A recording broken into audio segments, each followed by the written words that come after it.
সমস্যা হল আমাৰ কুচুগাঁও অন্তৰ্গত বিজয়নগৰ গাঁও।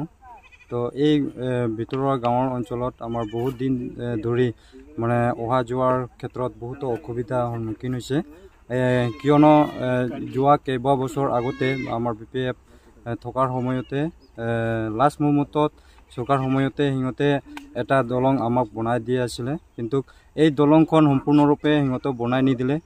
তাৰ পিছত আমাৰ UPPL চৰকাৰ আহিল আৰু UPPL চৰকাৰ অহাৰ পিছত যিখিনি আমাৰ নতুন পৰিৱৰ্তনৰ চৰকাৰ যিটো আগভাগ লৈছিলে, তো এই নতুন আগভাগ লোৱা চৰকাৰে যিখিনি আমাৰ দলং ল'ব লাগিছিল সেইটো এতিয়ালৈকে এই দলংখন হাতত লোৱা নাই।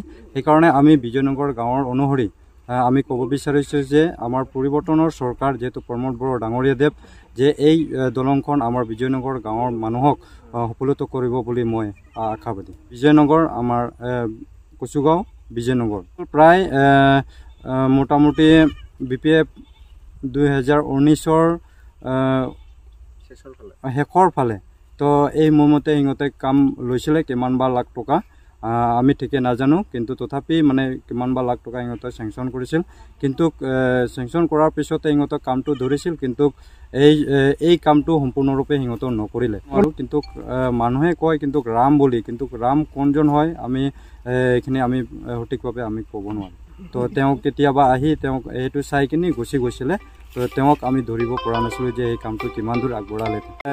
বৰষুণৰ বতৰৰ সময়ত আমাৰ ল'ৰা ছোৱালীৰ ভিতৰত জনবসতিৰ অঞ্চল আমাৰ, তো এই সময়তে আমাৰ ল'ৰা ছোৱালী ওলাব নোৱাৰে আৰু পঢ়া শুনাৰ ক্ষেত্ৰত আমি পিছপৰা জনগোষ্ঠী হিচাপে যিখিনি কৰিব লাগিছিল পঢ়া শুনাৰ ক্ষেত্ৰত, এইখিনি আমাৰ ভিতৰুৱা অঞ্চলত বহুতখিনি পিছপৰা।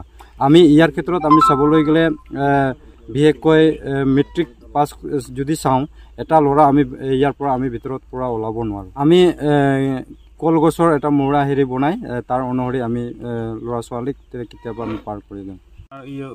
কিবা প্ৰাথমিক বিদ্যালয়ৰ স্কুল ছাত্ৰ ছাত্ৰী কিবা স্কুল যাওঁতে বহুত কষ্ট হয় বাৰিষা কালত। আৰু আমাৰ কিবা যেতিয়া গাঁৱৰ মানুহ বেমাৰ আজাৰ হ'ব তেতিয়াহে আমাৰ হস্পিটালত যাবলৈ বহুত অসুবিধা হয় বাৰিষা কালত। আৰু এতিয়া শীতকালতো ইমান নহয়, কষ্ট নহয়। যদি যেতিয়া বাৰিষা কালত আহিব তেতিয়া বহুত কষ্ট হয় আমাৰ, আৰু কিবা পাৰ হ'ব নোৱাৰে। ইয়াত বহুত বানপানী হয়, বহুত পানী হয়। সেইকাৰণে আমালোকৰ ৰাজ্য বহুত অশান্তিৰে বসবাস কৰি আছোঁ। আৰু এই কিবা পদক্ষেপটো যেতিয়া আমাৰ চৰকাৰ ল'লেতো ভাল। আৰু এই কামটো আমাৰ 2017 চনৰ পৰা আৰম্ভ হোৱা এতিয়ালৈকে এই কামটো কমপ্লিট হোৱা নাই। গতিকে কিহৰ কাৰণে এইটো আমাৰ গাঁৱৰ মানুহটো এই সমস্যাবিলাক কামৰ যিজনে কাম কৰিছে সেইজনে আমালোকৰ একো নজনাকৈ কামটো বন্ধ কৰিলে, আৰু এতিয়ালৈকে এই কামটো হোৱা নাই। গতিকে এই কামটো হোৱাৰ বাবে কিবা আমি ছাৰক জনাইছোঁ এইটো কামটো যাতে আমাৰ গাঁৱৰ মানুহ অহা যোৱাৰ কাৰণে বহুত